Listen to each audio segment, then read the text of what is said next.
Hello guys, কেমন আছো তোমরা? আশা করছি সবাই খুব ভালো আছো। আর আমিও খুব ভালো আছি। এসে গেছি আর একটা নিউ মার্কেটে, আর তোমাদের সাথে শেয়ার করতে চলেছি।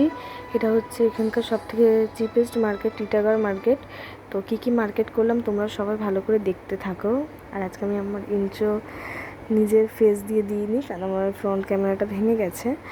তো ভেঙে গেছে বলতে একটু রিফ্লেকশান পড়ছে আলোর, সেই জন্যই খুব একটা করতে পারিনি ফ্রন্ট ক্যামেরা দিয়ে ভিডিও। এটা হচ্ছে আমাদের এখানে সবথেকে চিপেস্ট মার্কেট, মানে আমার কাছে মনে হয়েছে, কারণ এখানে ওনারা যা দাম বলবে, কোনো একটা জিনিসের দাম যেটাই বলবে সেটা তার হাফ বলবে, বা নিজের উপর ডিপেন্ড করছে তুমি কতটা কমাতে পারবে। আর এখানে লেহেঙ্গার দোকান, আর কি বলি, মানে এখানে বেশি নন বেঙ্গলিরা থাকে, তো লেহেঙ্গার ডিজাইন খুব দারুণ। আর বাঙালিদের থেকে নন বেঙ্গলিরা লেহেঙ্গার ডিজাইন যথেষ্ট ভালো করে আমার ক্ষেত্রে মনে হয়। তোমাদের কি মনে হয় কমেন্ট বক্সে অবশ্যই জানিও। তো এখানকার লেহেঙ্গার দোকান, শাড়ি, মানে জামা কাপড় সব কিছু আমার খুব পছন্দ হয়েছে। অনেকবার এসেছিও আমি এখানে অবশ্য। বাচ্চা থেকে পুরো এখানে সবার জন্যই পাওয়া যায়, মানে মাথা চিরুনি থেকে পায়ের নখে পরা নেল পলিশ পর্যন্ত সব কিছু এই মার্কেটে পাওয়া যায়। আর খুবই মানে নিজে কিনে নেওয়ার মতো প্রাইসে। আমাদের নর্মাল যেমন নিজেদের এরিয়ার মধ্যে যে বাজারে যায় সেখানের মতো তো হাই মানে দাম থাকে না, কোয়ালিটিও ভালো, আর এখানে দামও অনেকই কম। এখানে মানে মেয়েদের গাউন, কুর্তি, জিন্স সব কিছুই খুব সুন্দর। তারপর চোখ পড়লো একটা ভ্যানের উপর, যেখানে অনেক কিছু বিক্রি হচ্ছিলো, চিরুনি, ক্লিপ, তারপর জামা কাপড় ঘষা। তারপর আবার চোখ পড়লো বোতলের দিকে, বোতলগুলো খুব সুন্দর। কিন্তু ঘুরে ফিরে আমার চোখ যাচ্ছিলো বারবার লেহেঙ্গার দোকানে। নাইটি, লেহেঙ্গা সব কিছু সুন্দর। কিন্তু লেহেঙ্গার মধ্যে সবকটা আমি কিনে নিয়ে বাড়িতে চলে যাই, এত ভালো লাগছিলো আমার লেহেঙ্গাগুলো। তারপর সামনে দেখলাম একটা লোক মানে জুতো নিয়ে বসেছে, পুরো ঢালা, পুরো জুতো সব রকম। কিন্তু এদের কাছ থেকে জুতো না কেনাটাই ভালো, বেশি দিন টেকে না, ভালো দোকান থেকে কেনাটাই বেটার। তারপর আমরা হাঁটতে গেলাম অনেকটা দূরে, কারণ জুতো কিনবো বলে। যে দোকান থেকে আমরা আগে জুতো কিনি, কারণ সেই দোকানের জুতোর কোয়ালিটি অনেক ভালো, কারণ আমরা অনেকবার আগে ইউজও করেছি, তাই আমি জানি। আর যে দোকান থেকে আগাগোড়া কিনি সেই দোকানেই যাচ্ছিলাম আমরা জুতো কিনতে। তারপর জুতো কিনতে গিয়ে আমি দিদিকে চুজ করে দিলাম জুতো, বাবাকেও চুজ করে দিলাম জুতো, মানে ওদের দুজনের জুতোটা চয়েস করে দিয়েছি আমি। দিদির জুতোটা তোমরা দেখতেই পাচ্ছ এখানে, দিদি কী কালারের নিল, আর বাবারটাও তোমরা দেখতেই পাচ্ছ। ফার্স্টে দিদির জন্য যেটা মানে আমরা বেছেছিলাম সেটা ওর পায়ের মাপে হচ্ছিলো না, কারণ দিদির পায়ের মাপ অনেকই ছোটো, মানে সেই সাইজটা যেই পাচ্ছিলো না, তাই সেটা বাদ দিয়ে, মানে সেই কালারের সাইজটা পাচ্ছিলো না, তাই সেটা বাদ দিয়ে আমি আরেকটা ওকে কী কালার বলে ওটাকে, একটু মানে চকলেটও ঠিক না, মানে পিঙ্কের মধ্যে ক্যারামাইন বা পার্পেল বলা যেতে পারে, পার্পেল বা ক্যারামাইনের মধ্যে যে কোনো একটা তোমরা বলতে পারো, সেই কালারের একটা জুতো আমি ওকে চয়েস করলাম, কারণ ও বাইরে যাচ্ছে। আর ওর জন্যই পুরো আমাদের কেনাকাটা করতে আসা সমস্ত জামা কাপড়। আমি বেশি একটা কিনিনি, ওর জন্যই বেশি কেনা হয়েছে। আর কী কিনেছি তোমরা লাস্টে দেখতেই পাবে। প্রথমে ভাবছিলাম যে আবার যেটা চয়েস করলাম সেটা যদি না হয়, তারপর অনেক কষ্ট দেখলাম না, ওর পায়ে ঢুকে গেছিলো। এবার বাবার জন্য আমরা জুতো চয়েস করছিলাম, মানে অনেকক্ষণই সময় লাগছিলো। সেম বাবার জন্য যে জুতোটা চয়েস করলাম সেটা আবার বাবার বেশি বড় হয়ে গেলো এবার বাবার পায়ের মাপ থেকে। এবার সেম জুতোই, ওই কালারটা পাইনি, ব্ল্যাক অ্যান্ড ব্রাউনের মধ্যে আমি বেছে দিয়েছিলাম, সেটা পছন্দ হয়েছিলো। সেই কালারটা যেহেতু বড় হয়ে গেছে তো সেটা পাইনি। তো সেম ডিজাইনেরই ব্ল্যাক অ্যান্ড মানে স্কাই ব্লুর মধ্যে আরেকটা বেছে দিলাম, মানে সমস্ত জিনিসপত্র বেছেছি আমি। এখানে তোমরা দিদির জুতোটা দেখতে পাচ্ছ যে দিদি পায়ে পড়েছে। এবার আসলো বাবার জুতো, বাবারটাও তোমরা দেখতে পাচ্ছ, এই কালারটা বাবাকে চয়েস করে দিলাম, আর আগে যেটা দেখলে সেটা দিদিকে চয়েস করে দিয়েছিলাম। তারপর চলে এলাম একটা স্টলের দোকানে, স্কার্ফ বা শল যেটাই বলো, তো একটা মানে মেরুন কালারের একটা চয়েস করে দিয়েছিলাম, যাতে সব কিছুর সাথে পরতে পারে। তারপর আমরা যাচ্ছিলাম দিদির জন্য ট্রলি কিনতে, ট্রলি, ব্যাগ, ছাতা এগুলো কিনতে গেছিলাম। ফার্স্টে আমরা একটা লাল কালারের ট্রলি চয়েস করেছিলাম, তারপর আরেকটা নীল কালারে করলাম, তো নীলটা ভালোই লাগলো। তারপর দেখলাম যে আরও যেটা জিনিসপত্র নিতে হবে অনেক বড়, যাতে একটার মধ্যেই সব এঁটে যায়, সেজন্য এটা নিই আরেকটা নিয়েছিলাম, কিন্তু সেটার ফুটেজ তোলা হয়নি। তারপর আমরা এই ট্রলিটা, প্রথমে যেহেতু বললাম যে এই ট্রলিটাই আমরা দেখছিলাম, কিন্তু এটা আমরা নিইনি। উনি যখন আমরা দেখছিলাম ভাবলাম, যখন মানে ভেবেছিলাম যে এটাই নেবো, তো উনি অনেক রকমভাবে খুলে দেখাচ্ছিলেন যে দেখুন এর মধ্যে অনেক জিনিসপত্র নেওয়া যাবে, অনেক কিছু মানে ক্যারি করা যাবে। যখন উনি দেখাচ্ছিলো, এটা খারাপ ছিল না, ভালোই ছিল, কিন্তু ভাবলাম যে এর থেকে যদি আরেকটা ট্রলি হয়, কারণ জিনিসপত্র অনেক ছিল, জনের সমস্ত রকমের জিনিসপত্র, বিশেষ করে মেয়েদের জিনিসপত্র তো ছেলেদের থেকে তুলনামূলক অনেক বেশিই হয়, সেই জন্য আর এই ট্রলিটা আমরা নিইনি। পরের ট্রলিটা লাল কালারের, চেন সিস্টেম ছিল, যে যত ওয়েট বাড়বে চেনটা খোলা যাবে তো জায়গাটাও বাড়বে, সেরকম টাইপের নিয়েছিলাম। তারপর দিদির জন্য একটা পিঠ ব্যাগ নিচ্ছিল, কারণ অফিসে যখন যাবে তো ওই ব্যাগের মধ্যে করে ল্যাপটপ, নিজের জলের বোতল, পার্স এগুলো নিয়ে যেতে হবে।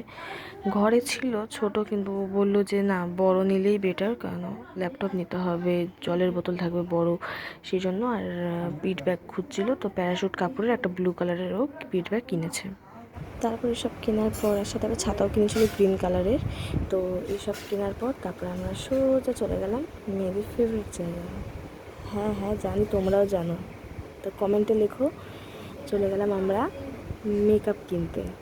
তারপর মেকআপ কিনতে গিয়েছিলাম যখন, একটা ফানি ঘটনা ঘটেছিল। তো আমি অনেক কিছু কিনছিলাম, যেহেতু দিদি এখানে ঘরে মেকআপ ছিল, তো সেগুলো যেহেতু আমার মা ইউজ করবে নিজের একটা পার্সোনাল মেকআপ কেনার জন্য। তো যখন সমস্ত মেকআপ কিনছি, দোকানদার নিজেই বলে যে আয়না চিরুনি নেবেন না। তো আমরা বললাম হ্যাঁ হ্যাঁ, আমরাও তো ভুলে গেছিলাম নিতে। তখন উনি বলে হ্যাঁ, বিয়ের তত তো মানে একটু লাগে এগুলো। আমি বলছি বিয়ে না, চিরুনি বাইরে যাবে, সেই জন্য এগুলো সব কিনি। কিন্তু উনি ভেবেছে এগুলো সব বিয়ের কেনাকাটা, এত কিছু কেনাকাটা করেছিলাম আমরা। তারপর আমরা কিনলাম একটা Lakme foundation, makeup blender brown কালারের। তারপর দিদি কনসিলার দেখছিল যে কোন কনসিলারটা ভালো, কোনটা নেওয়া যায়, তো উনি আমাদের এটা নিতে বললেন। আমি এক হাতে খুলতে পারছিলাম না, যেহেতু উনি বললো ভিডিও করছি, উনি জানে, তো উনি আমাকে খুলে দেখিয়ে দিলেন পুরোটা। তারপর হচ্ছে আইলাইনার, তো উনি আমাদের অনেক রকমের আইলাইনার দিলেন। তো দিদি ব্লু হেভেনের ইউজ করে বেশি, আমাদের সবসময় ব্লু হেভেনই ইউজ করি। ল্যাকমিও ভালো, ল্যাকমির উপরে তো কোনো কিছু নেই। তো ব্লু হেভেনেরটা যেহেতু আমরা ইউজ করি, তো দিদি ব্লু হেভেনের একটা আইলাইনার নিল। অনেক অনেক অনেক রকমের আইলাইনার ছিল, মানে একটা ডাব্বা পুরো ভরে গেছিলো আইলাইনারে। মানে সত্যি কথা বলতে আমি আগে এতগুলো কোম্পানির দেখিনি, আমি দেখেছি কিন্তু এতগুলো যে হয় সেটা আমি দেখিনি। এখানে কিন্তু মানে একটা করেই ছিল, যে ব্লু হেভেনের দুটো পিস না, মানে একটা করেই পিস ছিল, কিন্তু অনেক রকমের ছিল। তারপর দিদি আমাকে আর মাকে একটা ল্যাকমির সানস্ক্রিন কিনে দিল, কারণ ও নিয়ে যাবে না বললো, কারণ ঘরে আরেকটা ছিল এক্সট্রা, তো বললো ওটা ও নিয়ে চলে যাবে, তো এটা আমাকে আর মাকে কিনে দিল যাতে আমরা এখানে ইউজ করতে পারি। তারপর ভাবলাম ওরা কোনো কিছু দেখলে দেখে নিক, আর মানে ক্রিম ট্রিম দেখছিলো, তো সেগুলোর ফুটেজ আমি সবই নিয়েছি। যতক্ষণ ওরা চয়েস করছিলো ততক্ষণ ভাবলাম একটু আমি চুড়ি, কানের এগুলো একটু ভিডিও করা যাবে। দারুণ দারুণ চুড়ি, দারুণ দারুণ কানের, এর আগে অনেকগুলো কানেরও এখান থেকে কিনেছি, অনেক চুড়িও এখান থেকে আমি কিনে নিয়ে গেছি।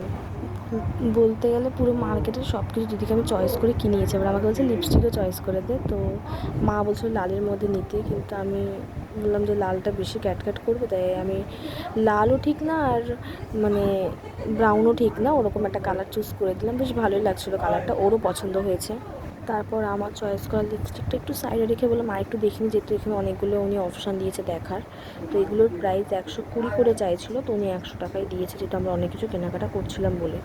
সত্যি কথা বলতে মেয়েদের একটু চয়েস লাগে বাঁচতে, তো মা বলছিল এটা নে ওটা নে, যাই হোক অন্য কোনো কালার পছন্দ হলো না। অনেক ঘাটাঘাটি, অনেক খোঁজাখুঁজির পর কিন্তু এখানে অনেক কালার ছিল চয়েস করার মতো, আমার অনেক কালারই ভালো লাগছিলো, কিন্তু বলেন একটা চোখে লেগে গেলে অন্যগুলো নিতে ইচ্ছে হয় না, তেমনি ওর এটা খুব ভালো লেগেছিলো।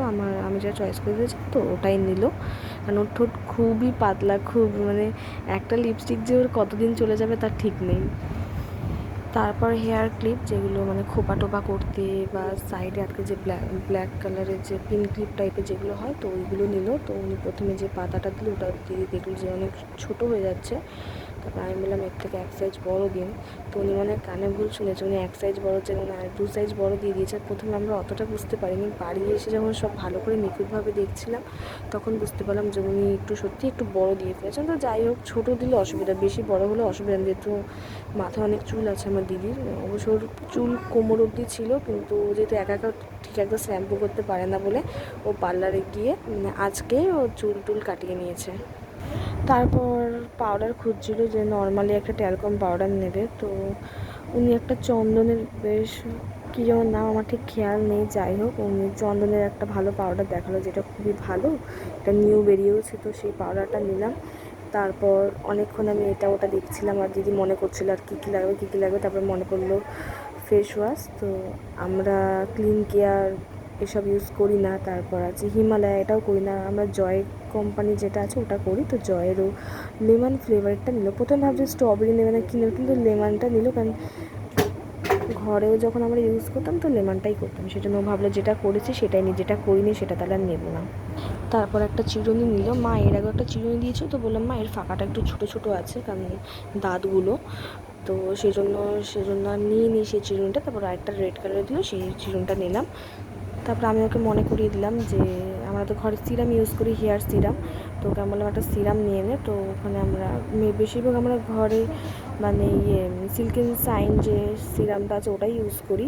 তো ওনার কাছে ওটা ছিল না, তো উনি একটা স্ট্রিক্সের ভালো সিরাম দেখালো, তো ওটাই নিলাম। যেহেতু স্ট্রিক্সের আমি যখন স্ট্রেটনিং করে তো আমি স্ট্রিক্সেরই করিয়েছিলাম, সেজন্য ওই বললাম যে সিরামটা ভালোই হবে, তো ওটা নিয়ে নিলাম। তারপর ক্লেচার দেখছিলাম, মানে হেয়ার ক্লিপ যেগুলো, কারণ ঘরেও রয়েছে, তো সবগুলো নিয়ে গেলে আমি কি ইউজ করবো। তো ওকে বললাম যে তুই কটা নিয়ে নে। তো ওরকম দুটো নিয়েছিল না, একটা নিয়েছিল, সেই জন্য একটা এই ব্লু টাইপের নিয়েছিল, তারপর ঘর থেকে আর ওকে দিয়ে দেওয়া হয়েছিল।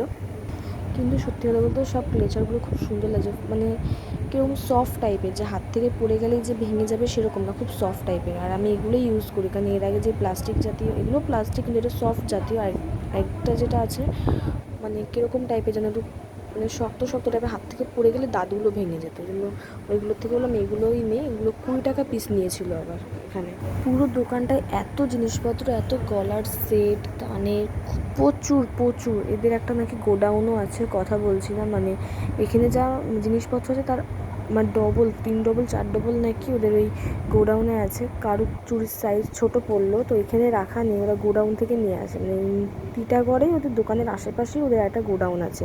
তো যাই হোক, তারপর আমার দিদি এক আয়না নিল, যে আয়নাগুলো মানে স্ট্যান্ড করা যায় আর বোথ সাইড দিয়ে কাঁচ লাগানো থাকে। আমার এই আয়নাগুলো খুব ভালো লাগে, তো এই একটা আয়না নিচ্ছিলাম। এই আয়নাগুলোর প্রাইস পড়েছে 50 টাকা।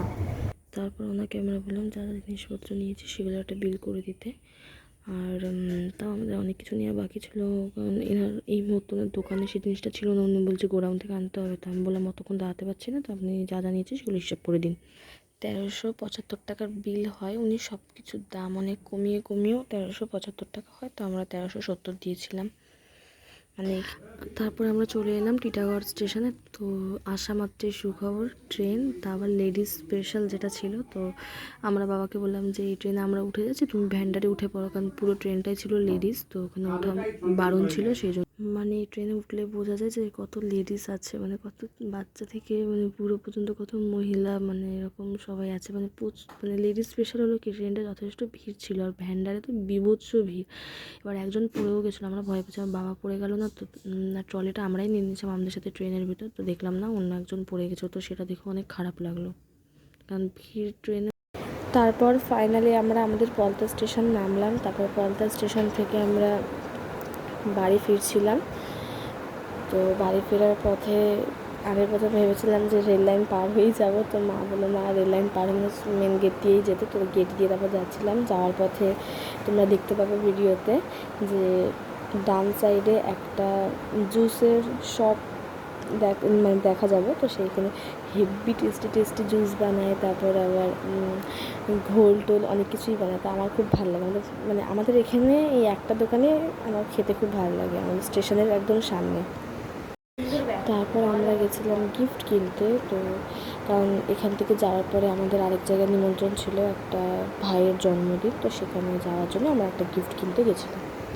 এই যে আমার হাতে গিফটটা প্যাকিং করা হয়ে গেছে। এখন আমরা যাব টোটো স্ট্যান্ডের দিকে, টোটো করে সোজা বাড়ি যাওয়ার পথে মার কিছু ঘরে জিনিস নেওয়ার কথা মনে পড়ে গেলে, বিস্কুট, চা পাতা, চিনি, এসব জিনিস মা নিচ্ছিলো, তো ততক্ষণ আমি দাঁড়িয়ে একটু ভিডিও করে দিচ্ছিলাম। ফাইনালি টোটোতে উঠেছি, মানে অনেকক্ষণ ধরে দাঁড়িয়েছিলাম টোটো স্ট্যান্ডে, মানে যেগুলো এসে সব ভিড়। যাই হোক টোটোতে ফাইনালি উঠে গেছিলাম। টোটো থেকে নেমে চলে এসেছি আমাদের বাড়ির রাস্তায়। তো এখান থেকে হেঁটে হেঁটে আমি, মা, দিদি যাচ্ছিলাম, আর বাবা সাইকেলে করে আগেই চলে গেছিলো, কারণ চাবি বাবার কাছে ছিল, বাবা গিয়ে তালাটা খুলছিল গেটে, আমরা আস্তে আস্তেই যাচ্ছি, কারণ এত জিনিসপত্র নিয়ে বাবা পায়ের অবস্থা তো এমনিই খারাপ হয়ে গেছিলো ঘুরে ঘুরে আমাদের এটা কেনা ওটা কেনা। আর মেয়েদের মার্কেটে এই ট্রলিটার কথাই তোমাদের বলছিলাম যে নীলটা দেখেছিলাম, তো নীলটা কিনে নিয়ে এটা কিনেছে। আর এই ভিতর তো পুরো খোলার পরই পুরো ট্রলি ভর্তি জামা কাপড়, বুঝতেই পারছো তাহলে কত জামা কাপড় কেনা হয়েছে যে একটা ট্রলি পুরো ফুল। ফার্স্ট টাইম আমার সাথে আমার দিদি বসেছে কী কী কিনেছি সেগুলো দেখাতে। প্রথমে দেখাচ্ছে নাইট শ্যুট, কারণ এগুলো খুব নতুন বেরিয়েছে। তো যেটা ফার্স্টে দেখাচ্ছে সেটা হচ্ছে দিদির, কিন্তু জানি না কেন আমার মতো ঢ্যাঁড়সি হয়তো প্রথমবার, মানে আমি এতটাই গাধার মতো হয়ে গেছিলাম তখন একটা প্লাস্টিক খুলতে পারছিলাম না। স্কাই ব্লু কালারের একটা শর্ট নাইট ড্রেস, আর এই ডিজাইনটা দিদির খুব ভালো লেগেছিলো তাই এটা দিদি নিয়েছে। এরপরে আসছে আমার নাইট ড্রেস। কেন জানি না এই ড্রেসটার প্রতি আমার কি হয়েছে যে আমাকে এত ড্রেস দেখালো, আমার কোনোটাই পছন্দ হচ্ছে না। Pink colour, black colour, green colour, একটাও না। এটাতে কী আছে জানি না, যাই হোক এটা আমার অনেক ভালো লেগেছিলো। যাই হোক সবার তো চয়েস দেখলে আমার এটা ভালো লেগেছে। এবার পরেরটায় যাই। পরেরটা আসছে একটা রেড কালারের টপ, যেটাও দিদি রাতে পরার জন্য নিয়েছে। এর সাথে একটা মানে প্যান্ট নিয়েছে, ওগুলোকে প্লাজো টাইপেরই বলা হয়, কিন্তু কোমরে গার্ডার সিস্টেম, সেটাও তোমরা দেখতে পাবে। কিন্তু এই টপটা আমিও চয়েস করে দিয়েছি। বলতে না বলতেই তোমাদের সামনে হাজির ওই নাইট প্যান্ট, মানে লং, কারণ দিদি যেখানে যাচ্ছে ওখানে একটু মানে সকাল দুপুর বিকেল আমাদের এই কলকাতার মতো এত হট টেম্পার নয়, এখানে একটু কোল্ড আছে, ঠান্ডা ঠান্ডা, সেজন্য ওই প্যান্টটা নিয়েছে। আর এমনি তো ওই টপটা শুধু তো পরা যাবে না, তার জন্য এই প্যান্টটা নিয়েছে। এরপরে চলে এলো একটা টপ, মানে কোমরে বাঁধার সিস্টেম আছে, আর এগুলো একটু ক্রপ টপ। এটা রেড অ্যান্ড হোয়াইটের মধ্যে। রুকো যারা সবার কারো আরও আসছে। এবার আমি বের করতে চলেছি আরেকটা, এখন তো প্লাস্টিক বন্ধ, তো এই ব্যাগগুলো আমার খুব ভালো লাগলো। যাই হোক আরেকটা রেড কালারের টপ, যেটা পরে সত্যি কথা বলতে এই টপের হাতাটা আমার খুব ভালো লেগেছে, একটু ফোল্ড করা ছিল। আর কালারটা ফোনে কতটা বোঝা যাচ্ছে না, কিন্তু সামনে এতটা ভালো লাগছিলো। নেক্সট ওয়ান এবার এসছে আরেকটা স্কাই ব্লু কালারের, এটারও কোমরটা বেশ বাঁধা, এটাও খুব সুন্দর। এটা আমি চয়েস করে দিয়েছি। এর আগে যে কোমরে বাঁধাটা দেখলে ওটা আমার দিদি চয়েস করে দিয়েছিলো। আর এই সবগুলো ড্রেসের প্রাইস আমি লাস্টে বলবো। অনেকক্ষণ টপের কালেকশন দেখলে, এবার একটু প্যান্টের কালেকশন দেখা যাক, চলো দেখতে থাকো। এই প্যান্টটা প্লাজোর মতোই দেখতে, কিন্তু চুজ প্লাজো যেমন একটু ঢিলা ঢিলা হয়, এটা চুজ, পিছনে গার্ডার সিস্টেম, সামনে দড়ি বাঁধা যাবে। আর এটা পার্পল কালারের, আর পায়ের কাছে তিনটে মানে ডিজাইন করা, মানে কেমন টাইপের, যাই হোক তোমরা বুঝে নিও। পার্পল টপটা কেমন তোমাদের পুরোটাই দেখানোর চেষ্টা করছি, আশা করছি তোমরা দেখতেও পেরেছো। এবার আসলো আরেকটা নেভি ব্লু কালারের টপ, প্যান্ট, যেটার পুরো পায়ের কাছে নিচের দিকটা একদম গোড়ালির কাছে ওখানটা খুব সুন্দর চওড়া একটা নেটে ডিজাইন করা। এগুলো এবারে আমি নতুন দেখলাম। আর প্যান্টের দুপাশে দুটো পকেটও আছে, আর আমার পকেটওয়ালা প্যান্ট খুব ভালো লাগে। জুতোগুলো দেখাতে আমার খুব হাসি লাগছিলো। যাই হোক এটা বাবার জুতো, আমি বললাম যে জুতোগুলো অলরেডি আমার ভিডিওতে সবাই দেখে ফেলেছে, এখানে দেখিয়ে আর লাভ নেই, তাও আমি দেখিয়ে দিলাম আরেকবার। এটা হচ্ছে বাবার জুতো, আর এই জুতোটার প্রাইস হচ্ছে 280 টাকা। এবার তোমাদের দিদির জুতোটা একটু সামনে দিয়ে দেখিয়ে দিই, যখন বাবার জুতোটা দেখালাম। আর আগেই বলি দিদির জুতোটার প্রাইস হচ্ছে 400 টাকা। আমার ফোনটা আমারই মতো যখন তখন হেলে পড়ে যায়, মাঝে মধ্যে আমিও তোতলে যাই, তো বাবা আবার ফোনটা সোজা করে দিল। স্ট্যান্ডে ছিল তাও পড়ে গেছিলো। যাই হোক তোমরা দেখতে পেলে জুতোটা কত সুন্দর, আর জুতোটা তাড়াতাড়ি ময়লা হলে বোঝাও যাবে না। জুতোর মুখের উপরের কাজটা একটু স্ট্রেচেবল টাইপেরও আছে, মানে টেনে বড় করাও যাবে। তারপর দিদি বললো দিদির স্ট্রেটনারটা দেখাতে। এটা আমরা বাইরে থেকে কিনে নিই, এটা দিদি মিশো থেকে অর্ডার দিয়ে দিয়েছিলো। আর তোমরা এখানে সে ছবিটা তোমাদের আমি দেখিয়ে দিচ্ছি, আর এটার দাম কত নিয়েছে তোমরা সেখানে ডাইরেক্ট দেখে নিও। তারপর আসলো জিন্সটা, তো জিন্সটা খুবই সুন্দর ছিল। এটা দিদির কোমরের সাইজ 30 ছিল, তো জিন্সটা পুরো নেভি ব্লু কালারের, আর ওটাও ভালো ছিল। 3টে বোতামালা জিন্সটা ছিল, কারণ যেহেতু ক্রপ টপ নিয়েছিল সেই 3টে বোতামালা জিন্স নিয়েছিল। যখন আমরা স্কার্ফটা কিনি তখন তোমাদের দেখিয়েছিলাম যে একটা মানে মেরুন কালারের স্কার্ফ নিয়েছি, এই যে হলো সেই স্কার্ফটা। আর আমার দিদি আমাদের বিড়ালের যে ছোটো বাচ্চাটা আছে, এর নাম ব্ল্যাকি, এটা মেয়ে, ওকে কোলে নিয়ে আদর করছিল আর হাত বাড়িয়ে এটাকেই চাইছিল তখন। আর আমরা আরেকটা টপ দেখাচ্ছি, এটা হচ্ছে শার্ট টাইপের, আর খুবই সফট আর খুবই মোলায়েম। এইটার প্রাইস হচ্ছে 200 টাকা। আর ফার্স্টে যে টপ আর প্যান্টগুলো দেখিয়েছি ওগুলোর প্রাইস তোমাদের পরে বলছি। দিদি বললো অনেক সময় যাচ্ছে, তো দুজনে একসাথে দেখায়। দিদির হাতে যে ব্যাগটা, সেটা ট্রলিটা কেনার সময় এই প্যারাশুট কাপড়ের ব্লু কালার ব্যাগটা কিনেছি, তোমাদের যেটা আগে বলেছি। আর আমার হাতে সেই আয়নাটা, যে আয়নাটা তোমরা আগে দেখেই ফেলেছো অলরেডি মেকআপ কিনতে যাওয়ার সময়। আবার আমার দিদি বললো মেকআপগুলো পুরো প্রথম থেকে দেখা, তাই আবার আমি মেকআপগুলো দেখাচ্ছি। যাই হোক, মেকআপটা দেখাতে দেখাতে তোমাদের বলে দিই যে ফার্স্টে যে নাইট ড্রেসগুলো সব নিলাম, যে আমার একটা দিদির একটা, সেগুলো সব 150 টাকা করে। আর যে নাইট প্যান্টটা নিয়েছি ওটাও 150 টাকা, আর রেড কালারের যে প্যান্টটার সাথে পরার জন্য যে টপটা নিয়েছি ওটাও 150 টাকা। তারপর আমার দিদি আমাকে বলে তুই একটু লিপস্টিকটা পরে দেখাতে কেমন লাগছে। তারপর আমি লিপস্টিকটা পরে দিদিকে দেখাচ্ছিলাম। খুব ফানি লাগছে আমাকে, কারণ আমি একটু রেডি হয়েছিলাম না পুরো, আর আমি ঠিকমতো লাগাইনি, কারণ আমার তো আয়নাটা ছিল, যে আয়নাটা ছিল সেটা ব্যাগে ভরে দিয়েছিলাম। আর হ্যাঁ, তোমাদের যে পার্পল কালারের যে প্যান্টটা দেখিয়েছিলাম ওটার প্রাইস 150 টাকা, আর নেভি ব্লু কালারের যে প্যান্টটা দেখিয়েছিলাম ওটার প্রাইস হচ্ছে 200 টাকা। আর যে জিন্সটা কিনেছি বললাম 30 সাইজ স্ট্রেচেবল জিন্স, সেটার দাম হচ্ছে 300 টাকা। আবার ফিরে আসি মেকআপের কথায়। যাই হোক, তোমাদের মেকআপ নিয়ে আর এক্সট্রা কিছু বলিনি, কারণ ফার্স্টেই তোমরা দেখে নিয়েছো মেকআপের সম্বন্ধে আমরা সব বলে দিয়েছি। আর আমার মেকআপ ব্লাইন্ডারটা নিয়ে নাকে শুনছি যে কেমন গন্ধ। আমাদের মতো পাবলিকই এসব করতে পারে। সব কিছু দেখানো শেষ, আমি এটাই বলছিলাম। আর কেন, তারপর আমার দিদি বললো এই ছাতাটা দেখাতে, কারণ এটাও কিনেছি, এটাও দেখাও। এই ছাতাটা দেখালাম। এবার আমরা যাচ্ছি যে বার্থডে গিফটটা কিনেছিলাম সে বার্থডে বাড়িতে। আর আমি ড্রেসটা চেঞ্জ করে নিয়েছিলাম, আর আমি বাইরে থেকে এলে একই ড্রেস পরে কোথাও যায় না। দিদি বললো চেঞ্জ করতে ইচ্ছা করছে না, তো আর চেঞ্জ করেনি। বার্থডেতে যাওয়ার সময় আমাদের পাশেই আরেকটা ভাই থাকে, ওর সাথে দেখা হয়ে গেল। ও তোমাদের সবাইকে হাই করলো, কারণ ওরও সেখানে ইনভাইট ছিল, ও যাবে। তো ও বললো ওর যেতে দেরি হবে, কারণ মা রেডি হচ্ছিলো, তাই আমরা চলে গেলাম, আর দাঁড়াইনি। আমাদের এখানে রাস্তাঘাট প্রায় সব দিকে অন্ধকার, যাও পোস্টে লাইট জ্বালানো থাকে, লাইট পোস্টে লাইটের পাওয়ারগুলো এতটাই কম, তাও অন্ধকারই থাকে। যাই হোক, দেখো তোমরা দেখতে পাবে যে বাড়িটায় লাইটিং লাগানো, সেই বাড়িটাতে আমাদের ইনভাইট আছে। তো তোমরা দেখতে থাকো, ভালোই ডেকোরেশনটা আমার খুব ভালো লেগেছে। পুরো ফুল বলছি কেন, পুরো বেলুন দিয়ে সাজানো, প্রতিটা দেওয়ালে প্রায় বেলুন লাগানো। আর তারপর সিঁড়ি দিয়ে উঠে আমরা 2nd ফ্লোরে গেলাম। তো সেখানে আমরা পারফেক্ট টাইমেই গেছিলাম, আর একটু দেরি করে গেলে কেক কাটাটা মিস হয়ে যেত। ফাইনালি কেক কাটিং হলো, তারপর সবাই ক্ল্যাপ করলাম, তো ভালোই লাগলো। তো আজকের ভিডিওটা এখানেই শেষ করলাম, আর আমি বেশি বাড়ালাম না, অনেক বড় হয়ে গেছে। তো কেমন লাগলো অবশ্যই জানিও, আর যারা নতুন এসে তারা লাইক, কমেন্ট অ্যান্ড সাবস্ক্রাইব অবশ্যই করে দিও। Thank you, tata.